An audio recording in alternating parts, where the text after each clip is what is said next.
আমি দেখিয়েছি কিভাবে একটা অবজেক্টের উপরে ফিল্টার অ্যাপ্লাই করতে হয়।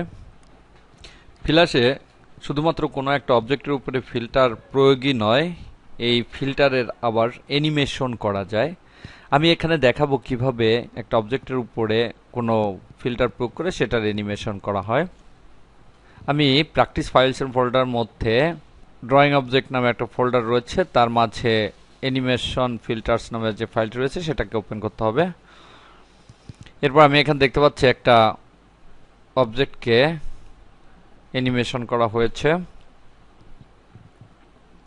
এবার আমি এর একটা ফিল্টার যোগ করব এবং সেই ফিল্টারটার অ্যানিমেশন দেখাবো।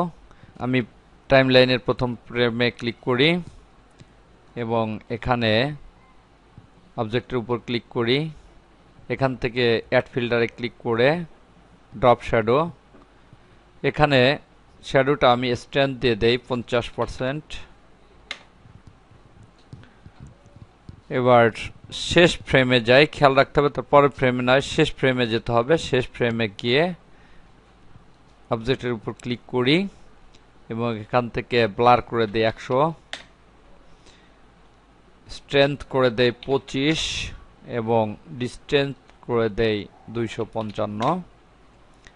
তাহলে দেখতে পাচ্ছি এখানে ড্রপ শ্যাডোটা অনেক দূরে চলে আসছে।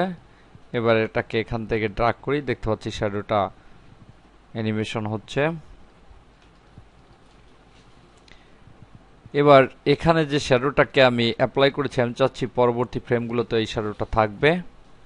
তাহলে এখানে ক্লিক করে অবজেক্টের উপর ক্লিক করতে হবে এবং এখান থেকে প্রিসেটে ক্লিক করতে হবে, সেভ অ্যাজ, অর্থাৎ এই ফিল্টারটাকে সেভ করতে হবে। আমি এখানে নাম দেই শ্যাডো। ওকে, তাহলে এটা সেভ হয়ে গেল। এবার পরবর্তী ফ্রেমে এসে আমি এটাকে অ্যাপ্লাই করি। পরবর্তী ফ্রেমে ক্লিক করে অবজেক্টের উপর ক্লিক করি এবং এখানে ক্লিক করে যে নামটা আমি দিয়েছি অর্থাৎ শ্যাডো, এখানে যে নামটাই আমি দিতাম সেই নামটা এখানে চলে আসতো। এখানে ক্লিক করলে সেটা অ্যাপ্লাই হয়ে যাবে। এবার পরবর্তী ফ্রেমগুলোতে অ্যাপ্লাই হয়ে থাকবে।